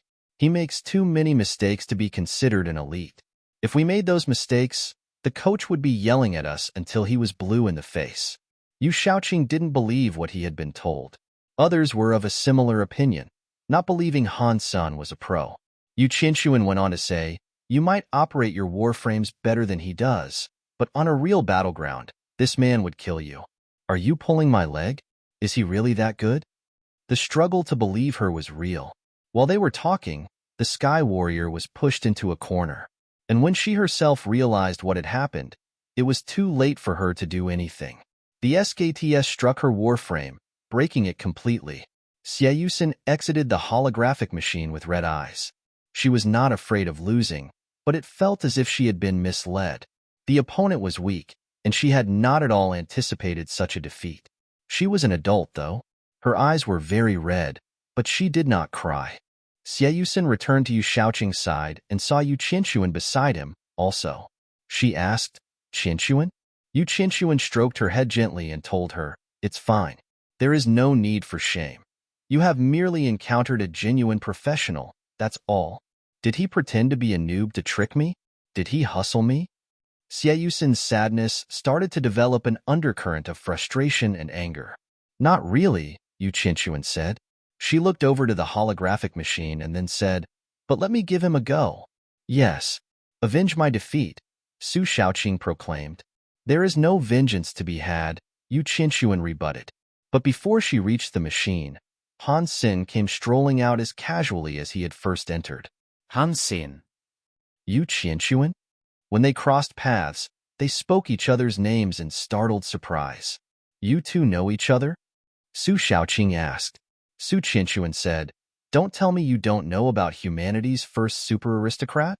The expressions of the two young ones now turned to shock, and they both squealed. "This guy is the Han Sen?" Yu Qinshuan said nothing more to them. Instead, she merely waved to Han Sen and spoke to him like the old friend he was. "Long time, no see. You haven't changed a bit," Han Sen said. Everyone was now fighting amongst each other to talk to Han Sen, and Seiyusen's bitterness had turned to complete sweetness. She would have felt terrible, losing the way she had to some commoner. But she was happy to let a superstar like Han Sen pound her all day. Matching with a person like that, she felt she had been extremely fortuitous. Winning or losing did not concern her at all if she was going up against him. It was privilege enough to share the same air with him, she thought. Furthermore, she was still just an evolver. Han Sen, on the other hand, had managed to take down an emperor shelter in the third god's sanctuary. Yu Qinshuan then introduced her friends to Han Sen, while he also introduced to them his wife, Ji Yanran, and his companion, Zero. Han Sen felt very relaxed after that, and he had a good time in the company of his new acquaintances. Pressure was omnipresent back in the sanctuaries. This vacation came at the right time, he felt. It had really done him a lot of good, having a holiday like this, after the trials he had recently overcome. After the holiday was over, though, he decided to return to the sanctuary. Han Sen, Super Body Super King Spirit. Level, Surpasser. Lifespan, 400. Evolution requirement, 100 Geno points. Own Geno points, 100 ordinary Geno points, 100 primitive Geno points, 100 mutant Geno points, 100 sacred Geno points, 93 super Geno points. Han Sen only needed 7 more points to completely max out. His fitness was 3,700, a staggering sum. When Han Sen eventually reached demigod status, however, he'd do so at the number of 7,000. Han Sen asked Dry Bone King about St. Fan Shelter. Han Sen had Little Silver, Purple Emperor, and now Serpent Throne for diligent companions, and he believed it would be enough to take on St. Fan. Han Sen actually had an advantage over the spirits. While he only lived once, he had no spirit stone.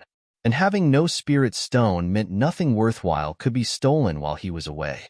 Even if Thunder Hell Shelter was claimed by another force, in the time he would be gone, he could return and promptly reclaim it. Dry Bone King told Han Sen everything he could about St. Fan Emperor and his shelter. Han Sen could paint a greater picture and imagine how well fortified the place would be, with the super creatures that protected it. It would be a fight more difficult than what had previously taken place on the plains. The primary problem with assaulting the place, though, would be securing the initial insertion point. Han Sen could not walk right up to the shelter, as there was a broad, moat-like lake of holy water encircling it. To get across, he'd need, at the very least, the protection only Water Fairy could provide. Han Sen approached her and asked if she also had the ability to bring Blue Dinosaur. Water Fairy answered his request by telling him, "I can do that, but none of you will be able to do battle across the holy water. If St. Fan attacks us as we cross, there will be nothing I can do to stop him. Is there another way we might be able to get in?" Han Sen asked, with a frown. Water Fairy suggested, "You could always blow up the lake it sits at the center of." Blow up the lake? Han Sen paused for a minute, then rephrased her request to see if he understood. "You mean to suggest we drain the water, or at least get it away, by blowing it up?" "Precisely. The holy water is a purified substance. It's not actually water. It conducts raw power. If we feed it enough power, and go beyond what it can naturally hold, we can blow it all up," Water Fairy said. "I love this idea. Blowing things up never gets old." Han Sen was keen on the idea, and so after hearing that, he hastily rallied his troops and set off on a march to St. Fan Shelter. The lake that encompassed the shelter was further encircled by a wide, emerald expanse. Rodman hailed from East Crack Planet. He had been stuck at that shelter ever since he became a surpasser, and that was 70 years ago. The only thing he was allowed to do there was water the flowers every day. The holy flowers resided in the center of the shelter like a big parasol. They were like some shield generator, too, as they kept the holy water from penetrating the shelter. There were 200 humans there, suffering in the same conditions he was. Some had been there 2 years, whereas others had been there an entire century. Regardless of their circumstances, they were practically one and the same. Once they entered the shelter, they were completely robbed of their freedom. Rodman often thought about ending his own life, but he could never muster up the last bit of courage required for the act. All the humans, spirits, and creatures of the shelter were able to become a part of St. Fan Emperor, reduced to a bulbous, fleshy mass whenever the wretched spirit desired the transformation. Many of the elder people considered committing suicide to avoid such a ghastly fate, but they knew that if they tried, Saint Fan would have them resurrected and forced to endure a punishment far greater than any that a grueling death could deal them. Rodman was more hopeless than ever, acknowledging the grisly doom that might inevitably await him. Mustering the strength to march on as a slave, each and every day, with a wicked noose such as that above their heads was a monumental achievement, especially with the knowledge that not even the mercy of death could ever be obtained. For the human residents of St. Fan Shelter, hope was nothing more than a hazy memory of some ancient concept they were once familiar with. It was a distant stranger that never ventured there anymore. Like he did every other day, Rodman went to fetch water for the flowers. The waters might as well have been prison walls, and he wished for nothing more than to view the sky above with perfect clarity. Having to see the sky through the dreamy current of the water made it seem unreal. But then, all of a sudden, Rodman noticed the flicker of a foreign shadow. He could immediately tell it was a human, a young man, no less. He recognized this because the young man was wearing a battlesuit that belonged to the Alliance. Rodman had seen something similar to this 2 years ago, and it wasn't exactly customary for spirits to don the garb of humans. But it was lovely to see, as it was a reminder of home. Has he come from another shelter? If he has, he needs to make himself scarce. If the spirits see him, he's going to have a bad time. As Rodman thought of this, more dark figures started to come into sight. He saw a shadow shaped like a big dinosaur, a spirit that looked like a skeleton, and many others.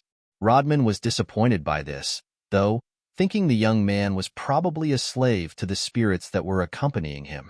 Rodman wished it was one big bunch of humans he had seen.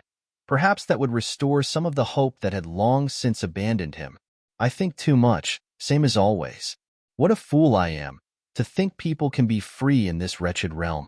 Ugh, I should have just stayed home and become a family man. Rodman almost laughed, but he knew it was a laugh brought on by the years of torture and slavery. He had been driven mad over the years, or so he felt. But just as he thought to disregard the shadows that seemed to be headed his way, the young man did something.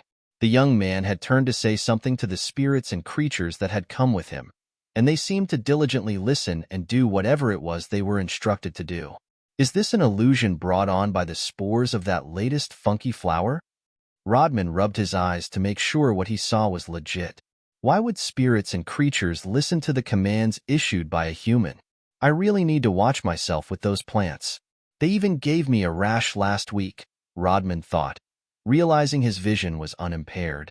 It was strange, seeing the young man there, standing atop the lake.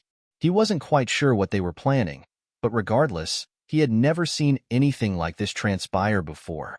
After a short while of discussion, the group split up. When Rodman watched what happened next, he slapped his own jaw in disbelief.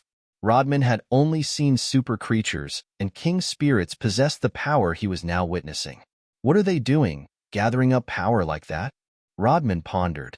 He had lived here for more than a few decades, and this was the first time he had ever seen anyone venture this close. Venturing near and causing trouble seemed like a fool's errand, but he had the sneaking suspicion they wouldn't be doing what they were if they didn't have a plan. A massive light erupted across the whole lake, and that was when Rodman noticed something. Boom! What he saw then was something he'd likely never forget. The lake water had been dyed with a strange color, and then it blew up. An explosion occurred, and all the water of the lake went with it. Only faint raindrops followed after that. Rodman could now see the outside world fully. He could see the sky, rain, and grass again. And there, he saw the young man. It wasn't just a human with a pleasant face. It was a human with a pleasant face and confidence. It was a young man who looked happy and carefree, and not one who was miserable and hopeless. In St. Fan Shelter, sadness was the primary craft of human expression. A miserable thing, but alas, that was it. Okay, lads. It's time for an even greater display of your powers. Rodman heard the declaration the young man issued, and then the spirits and creatures rampaged forward. Are they actually obeying this young man? Who in the sanctuaries is he? Rodman was frozen stiff, suspended by sheer disbelief. The next second, an angry voice sounded from the shelter. Who blew up my lake? St. Fan madly cried out. Human Emperor Han Sen, you scrub. Rodman heard this and then thought, Can humans truly rival emperors in strength? Is this the sort of stuff I've been missing out on during my years in this sordid armpit of the third god's sanctuary? But suddenly, Rodman lost all control of his body. He was pulled over towards Saint Fan. It wasn't just him either. Every living thing was drawn towards the enraged spirit, from the creatures to the plants. Is this young man enough of a threat for Saint Fan to draw everything to him? Rodman wondered, but he believed it. And it was this belief that made him happy, even with the wretched circumstance that was about to befall him. Rodman was drawn to and became a part of Saint Fan and lost all control of his body. Whether it was a fortunate thing or not, though, his mind was still his own. He could see and mull over everything that was about to happen. When Han Sen saw Saint Fan absorb every living being in the shelter, he was taken aback. He was going to grab the spirit stone while the silver fox kept it busy, but that didn't seem a likely possibility now. All right, we'll do this the old-fashioned way. Han Sen drew Taya and his phoenix sword. The silver fox and purple emperor flew up high, ready to swoop. Serpent Throne had taken on the form of the chef, straight from Hell's Kitchen. She was ready to slice and dice whichever foe came her way, like Satan's personal butcher. Little Angel, Disloyal Knight, Xie King, Dry Bone King, Ching Sun King, Thorn Queen, Blue Dinosaur, Metal Eater, and even Moment Queen now rushed forward like the Light Brigade. They were to be a merciless wave of death and destruction. Saint Fan had absorbed a ludicrous number of creatures, spirits, and other life forms, but against the wrath of 3 emperors, not even he was sure he could triumph. The tides had turned on him. The silver fox gathered up a large charge of lightning and tried to fry Saint Fan's body with it. Purple Emperor lopped off a large chunk of Saint Fan's fleshy, bulbous body. The strike was so clean, it could not regenerate. The chef's cleaver peeled fine slices of the spirit's wretched biomass off, like strips of beef, ready to be thrown into a hot pot. Han Sen didn't do half as much as he was expected to, and he was more or less like an onlooker, observing Saint Fan's beating. But suddenly, Saint Fan's original form began to take shape. He spoke, stern and sullen, to say, Han Sen, are you really going to kill me? You are already dead, Han Sen said. Saint Fan laughed and proclaimed, sure, you can kill me. That much is obvious by now. But by killing me, you doom the lives of all the others, too. Saint Fan gestured, and then a number of humans were revealed as being a part of the ugly, horrendous mush that formed the spirit's mutated body. Han Sen frowned, never imagining Saint Fan would use humans. And he thought it even sicker that Saint Fan would use them as a negotiating chip. So, do you want this to continue? Killing me means killing them.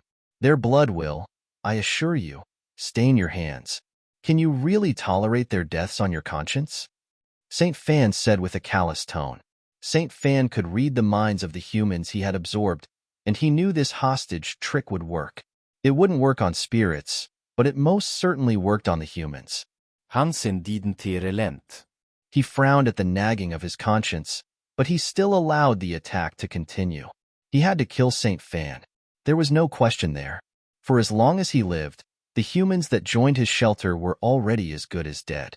But still, it hurt Han Sen to even fathom having to be the direct result of a human's death. Rodman was surprised, more than anything. The human was such a threat to Saint Fan that the spirit had to use such a dirty trick. Rodman didn't think he could become any more disgusted with Saint Fan's behavior, and more than anything, he wanted the spirit to pay. With his now hideous, grotesque face, he managed to yell out, "Kill him! Pay us no heed." The other humans also began to speak out with their pained, distorted voices. It was like a chant, in which they urged Han Sen to go forward with what he had planned to do and not look back. They wanted him to bring an end to Saint Fan. Yes, kill the pig. We have endured far too much as it is. Our lives, for the most part, have been good. We will thank you and send you our warmest wishes from the afterlife. Please, end our torment and slay this horrid spirit. Free us. Rodman and the others all told Han Sen to kill the spirit and not think about saving them. Saint Fan merely watched. Saint Fan had allowed them to speak this way. If he had wanted them silent, he would have shut them up. Saint Fan thought if they did this, It would lighten Han Sen's resolve to free them, rather than harden it. He thought it would give Han Sen cold feet, and he'd not proceed with what he had come to the shelter to do. Han Sen frov ned. He acknowledged saving them would be impossible. Killing Saint Fan would result in the deaths of them all, but if the monstrous spirit wasn't killed, they'd all remain as slaves. It was impossible to get Saint Fan to free them, too. And Saint Fan knew that the humans were the best hope he had of survival at this point. Han Sen thought Saint Fan's shelter couldn't be moved, but then the spirit absorbed the entire construct into him. If Saint Fan got away, carrying the shelter with him, Han Sen might never find him again. Saint Fan did not know Han Sen would come here with another 2 emperors, and neither did he expect Han Sen to have so many troops with enough power to blow up the lake. As he mulled all this, his belief Han Sen would let him go began to wane. He wanted to get out of there before the attacks resumed. "Kill him," Rodman exclaimed. Saint Fan smiled. Saint Fan's mind changed again, thinking now, after a long pause, Han Sen might not be able to do it. Han Sen was incredibly angry. He knew he could kill Saint Fan with ease, but he couldn't just kill the humans. Little Silver knew Han Sen was hesitating, and he knew the reasons why. If it wasn't for the humans, even the furry fox knew Saint Fan would be dead now. "I am so sorry, guys." Han Sen gritted his teeth, and after a deep breath, issued his final command. "Take him down." His companions heard the order and then moved in to attack. Saint Fan was shocked, and so then he took over the minds of the humans. "Please save us. You murderer. You're actually going to do this? You were the chosen one. You were supposed to destroy the spirits, not humans. You were supposed to bring balance to the sanctuary, not leave it in darkness. I'm so young. I'm not ready to die. What about my wife and kids? You can't do this. Please help me. I'm begging you, don't do this." The Silver Fox doubted the legitimacy of these cries. He suspected it was Saint Fan controlling their minds, but still, even Little Silver was feeling bad about moving in to fulfill the command he had been issued. Suddenly, though, a red beam hit Saint Fan's eyebrow.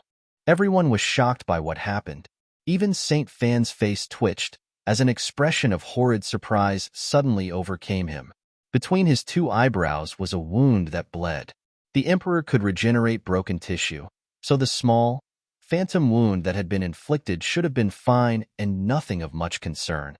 But it bled profusely, with no sign of recovery, and from the twitching muscles of his face, one could suspect Saint Fan was in some sort of agony. And with his utter silence and refusal to move, the entire scene was like a paused videotape, cliffhanging a big reveal. Suddenly, cracks began to form across the disheveled biomass. From afar, it looked like the ugliest vase in the market had been broken, then put back together again with swathes of glue. Roar! Saint Fan roared to the skies above as his webbed-looking body began to fall apart. Creatures, spirits, and humans all began to fall out of the mucus-laden mound of flesh. Somehow, they had been spared from the biomass and set free without damage to their bodies. Even the shelter and its holy flower had fallen out of the horrendous mass, seemingly without harm. Saint Fan's forehead was cascading blood, and the fact that the wound was so small added to the creepiness of the scene.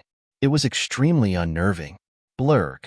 Saint Fan spat out some blood from his mouth now, and a red light then flew out in Han Sen's direction. Saint Fan was on the precipice of being done, and when he teetered to the brink and plummeted off, he did so in the grisliest fashion possible. His body, and what remained of the biomass, exploded into a bloody, snotty mess across the region. The red light did not seem to venture towards the shelter, but all the same, Han Sen heard a spirit stone-like gem shatter. The sound was unmistakable. The humans were all in disbelief, rolling around trying to regain composure after what had just happened. And what's more, they felt the contracts binding them to Saint Fan break. They looked around, stunned. The joy they sought to feel caught up to them through the days, and the spirits and creatures that had escaped the biomass with them tried to flee. Han Sen commanded his companions to go after the super creatures. Then, he turned around to look at someone who had tagged along, unannounced. He turned to look at Zero. Zero's hair was a little purplish, but that color was on the retreat and had almost vanished. The humans moved forward to thank Han Senator. They saw the red light head in Han Sen's direction, and thus believed it was he who had unleashed that magnificent blow. He wasn't keen to correct them, though, and after the brief session of applause, Han Sen raced over to the spirit hall. There, he saw Saint Fan's spirit stone in pieces. The humans all returned to the Alliance with much excitement. Some of them had been trapped inside the shelter for over a century, so they weren't even sure if their friends or family would still be there. They had a most strange mood as they returned home. All in all, Han Sen's companions had managed to slay 7 super creatures and 6 king spirits. Through doing this, they had obtained 7 life geno essences and 1 beast soul. Han Sen gladly accepted the spoils of war. Rodman's return shook the Alliance to its very core, as he announced that Han Sen had taken down another Emperor shelter and saved 200 humans in the process. The humans were fine with giving their statements to the media and recounting their tale of what happened on the day they were saved. A documentary was made about it, and it was aptly titled, The First Human Emperor. Right now, Han Sen was more interested in Zero, though. Han Sen knew it was her who had killed Saint Fan, yet she accepted no fanfare and was not keen to even let others know it was her who had stepped in to save the day. Han Sen remembered the red light, and he found it oddly reminiscent of the bone dagger she had once procured under the strangest of conditions. That was fuel for his mind to wander and think. Han Sen did not know if it was the bony knife itself, or if it was the Azura Sutra's power that propelled the skill she had unleashed to resolve the situation. Zero, do you mind telling me how you killed Saint Fan? Han Sen asked her in as gentle a tone of voice as he could fabricate. You taught me, Zero said. I did? Ah, you mean the Azura Sutra thing I once asked you to read? Han Sen half-asked her, thinking he knew what she meant but wanting a confirmation offer all the same. Zero nodded, and then added the simple sentence, and the dagger. Han Sen knew it had to be one of the two, but it seemed as if she didn't quite know which one, either. Han Sen trusted Zero, but the Azura Sutra was incredibly powerful and so was she. It was almost frightening, but it looked like the curiosity that was Zero, and the mysteries surrounding her, were still present. Answers might not be achieved that day, but the event had renewed Han Sen's interest in who she was, that much was for sure. This was why Han Sen never took to practicing the falsified Sky Sutra, amongst other reasons. It was weaker than the Dongxin Sutra, and not as pure as the Azura Sutra.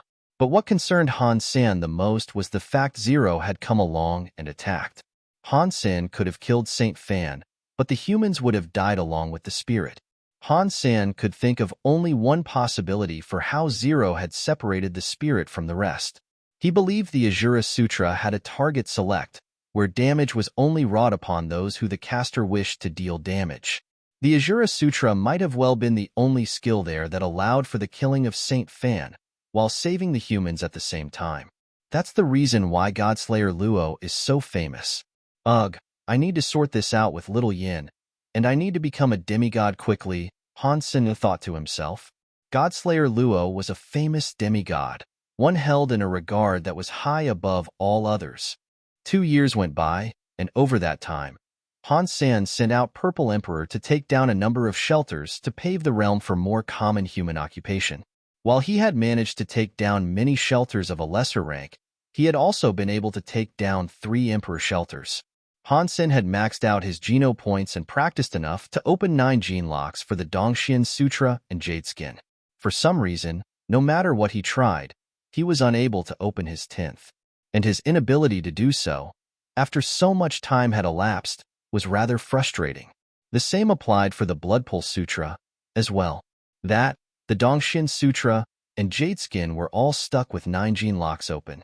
Han Sen had almost managed to collect 1,000 Geno points. Once he reached 4 digits, he theorized, he could unlock the elusive 10th gene locks that had escaped him. Of course, that was all just educated guesswork. But everyone needed a target or goal to aim for, and that was his for the meantime. But Han Sen had been practicing Life Door consistently throughout the 2 years, as well, and he desperately wanted a breakthrough with it by this point. This was something else that was refusing to budge. Purple Emperor wanted more and more shelters to conquer and expand their influence and strength, but they soon moved as far as they could go. The human-occupied portion of the third god's sanctuary they had managed to etch out was eventually bordered by mighty enemies not even they were able to overcome. It was a shame their expansion had come to an end, but Han Sen valued the prospect that there were still greater challenges for him to overcome someday. Needless to say, over the course of those 2 years, Han Sen had saved countless humans from the clutches of tyrannical spirits and made a name for himself far and wide across the sanctuary. To the spirits, he was an absolute menace of an emperor, and not a person looked on fondly. That, of course, was a result of him being a human, more than anything. And because of these deeds, new surpassers were able to spawn safely inside liberated shelters. The looming threat of doom after entering the sanctuary was no longer too strong, and evolvers were keener than ever to make the jump. Han Sen was hailed as a hero, and rightly so. Knowing he had gone as far as he could go in terms of strength, Han Sen decided it would be best to spend more time with his family. Going out with his family often, he found himself happier than he had been in a long time. Life was, for all intents and purposes, good. Han Sen asked Uncle Bug how he might open Life Door, but he didn't receive an answer that helped. It took him 20 years to open it, and he was never sure what instigated the success, and he had no clue if there was an easier or better way to open it, either. Uncle Bug did say he taught his family Life Door, though, and strangely, no matter how much they tried to master it, no one had been successful. So, even though Han Sen continued his practice with it, he put it on the back burner most of the time. He wasn't going to focus on it 100%, and instead, he opted to spend more time with his family. Han Sen, Ji Yinran, and Bauer were currently playing. Bauer was on a swing, which Han Sen merrily pushed. He suddenly froze, for some strange reason, despite having a blank mind that was not occupied with the thought of anything. Han Sen stopped pushing the swing, which prompted Bauer to suddenly leap onto Han Sen's back and ask, "Dad, why are you ignoring me?" Her voice was like an explosion, sounding directly in his eardrum. It made him shiver, but the shiver seemed to extend beyond a mere goosebump praising. He felt his life door open. All of a sudden, he felt revitalized. He felt as if he had been reborn anew. Han Sen had no idea how his life door had opened. "What are you laughing at?" Ji Yinran asked, noticing his sudden burst of merriment and laughter. "You guys are my lucky charms." Han Sen kissed Bauer, and kissed Ji Yinran with a thick smooch. It really was just as Uncle Bug said. How it unlocked, he had no idea. This was the strangest thing Han Sen had ever taken the time to learn. But Han Sen wasn't one to question his blessings. He was grateful for its opening, and that was it. He wasn't keen on learning the specifics. When Life Door finished, Han Sen's body felt much better. Yes, but no standout change could be noticed. Han Sen could feel the 9-life cat pendant pulsate with a certain energy, though. It was different from the power he occasionally felt when practicing the Blood Pulse Sutra. Now, the 9-life cat pendant felt like an actual creature, with its very own life force. It was just a pendant, so how or why it might have been alive confused Han Sen. Han Sen examined the pendant in closer detail, but he couldn't really learn anything new about it. And the technology available didn't elucidate anything for him, either. Han Sen borrowed by Ishan's machine for the test. It was an inanimate object, as it should have been. Back in the sanctuary, just as Han Sen was going to check out another shelter, he frowned as he noticed something else. Han Sen felt a strong creature inside the shelter, and it wasn't one that belonged to him. The scariest thing was that it was lurking someplace near the spirit hall. This was Han Sen's favorite shelter, so intruders weren't the sort of thing to bring a smile to his face.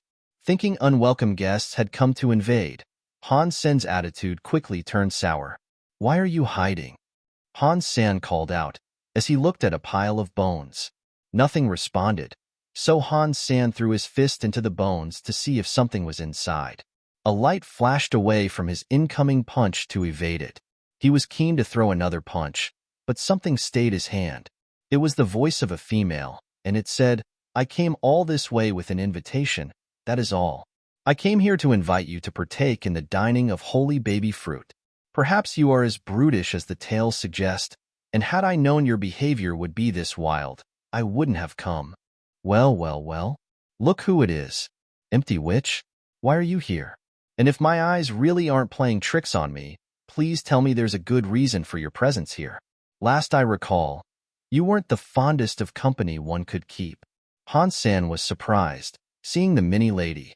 Back in the second god's sanctuary, the empty witch had used the empty vine to access the third god's sanctuary. That was the first and last time Han Sen had met her, and it followed hot on the heels of a grueling adventure. The circumstances of their first encounter were not very pleasant, that was for sure. Empty Witch stuttered to say, "Well, can I just be the first to congratulate you on your accomplishments? I can't believe you've managed to take down as many Emperor shelters as the tales tell." "Well, you're not the first. And for all you know, I just got a little lucky. I caught one Emperor when he was napping," Han Sen said. Empty Witch proceeded to tell him, "If you think these attempts at a jest are charming, I can only admit that you are gravely mistaken." Han Sen merely smiled and said, "Jokes aside then, come on, tell me why you're here." "The holy baby fruit is going to ripen soon. Miss Lotus wants every emperor to try it. You may not be a spirit, but you're an emperor all the same. Because of this, she has extended you a very special invitation," Empty Witch explained. Then, after a brief pause, she jumped to ask, "Where is the Holy Spirit?" "She's not here," Han Sen plainly stated. Ji Yinran had joined an aircraft expedition, along with Bauer. Empty Witch looked disappointed, but she moved forward to ask, "Can you bring her here? I would very much like to see her."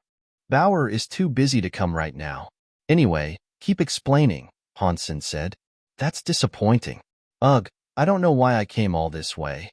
Empty Witch rolled her eyes. Han Sen said, "Why is the Lotus Empress being so kind as to invite us all to eat this fruit? Holy baby fruit is an emperor-class geno plant. Only she can grow these, and every 10,000 years, she invites emperors from all across the sanctuary to taste them. It's your lucky day, it would seem," Empty Witch finished saying. Han Sen did not say anything in response. It was a very strange proposition, one Han Sen thought to be a little fishy. Plus, if he went, he'd be a sole human venturing into all-spirit territory. It could have been a trap. Even if he was to consider going, he knew he'd have to take many precautions. Empty Witch could see the expression of doubt lurking behind Han Sen's cold facade, and she tried to bring him ease by saying, "Don't worry. There are many people there who despise each other. In the shadows of evil Lotus Shelter, though, none would dare cause a scene. You'll be safe." "Roger that, but I think I'll pass," Han Sen said. Han Sen wasn't going to willingly place his life in the hands of others and take someone like her at her word. Normal geno fruit no longer worked on Han Sen, and if Lotus Empress was willing to issue it out as a gift, he didn't think it could be anything all that special. "I suspected you might look upon such an event with suspicion, and I'd wager that is because you don't really know what this whole thing is. But don't worry, I have a sneaking suspicion of my own. A suspicion that suggests you will change your mind." Empty Witch then threw something to Han Sen. Han Sen examined the item and noticed it to be a lotus flower. "This is her invitation. I suggest you ask your spirit buddies what holy baby fruit is. I'm sure you are more inclined to believe them than me. And once you change your mind, this is your ticket." Empty Witch paused, and then with bright and glittering eyes, jumped to say, "Bring the Holy Spirit too. I still want to meet her. I'm off now to go visit another emperor and hand him his invitation. He's a grumpy fellow, but thankfully, they don't shoot the messengers. Anyway, Mr. Han Sen, I implore that you take the time to ask around and think about it." Empty Witch then swiftly flew away. Han Sen frov ned. Empty Witch was able to sneak inside the shelter without being detected. She was good. Becoming this strong in such a short time meant Lotus Empress must have been quite something. Empty Witch didn't seem particularly special, yet her Empress had trained her extremely well. Han Sen asked his companions about holy baby fruit and whether or not Lotus Empress could be trusted. This event had been going on for a long time, and it was confirmed to be safe. No deaths or dangers had ever been reported as occurring there before, either. Every holy baby fruit bestowed upon someone gave them one self-geno point, and emperors had actually received 2 at the last event. And one holy baby fruit, out of all the ones to be given out, possessed a holy baby inside. If you were lucky enough to receive that one, you could open a gene lock. If you had already opened 10 gene locks, You could open the door and become a demigod. 40,000 years ago, an emperor ate the holy baby and immediately became a demigod. There were 3,000 fruits up for grabs, though. Getting the right one was sheer luck. Why doesn't she eat the fruit herself, then? Han Sen found it too good to be true. Han Sen thought only a crazy fool would hand out such wondrous gifts willy-nilly. Dry Bone King, the source of Han Sen's information, explained. The legends say it is because she is unable to eat them. Instead of letting them go to waste, though, she charitably hands them out. Pretty much every emperor has tasted her fruit, and it kind of means they owe her one in return. It's a way for her to earn respect more than anything. If spirits want more fruit, they must maintain their pleasantness with her. That's interesting, Han Sen thought. Baby Ghost told Han Sen, some berserk super creatures receive invitations, too. And while you hold that invitation of hers, you won't be provoked when you're out and about. Unless you go looking for a fight and start one, of course.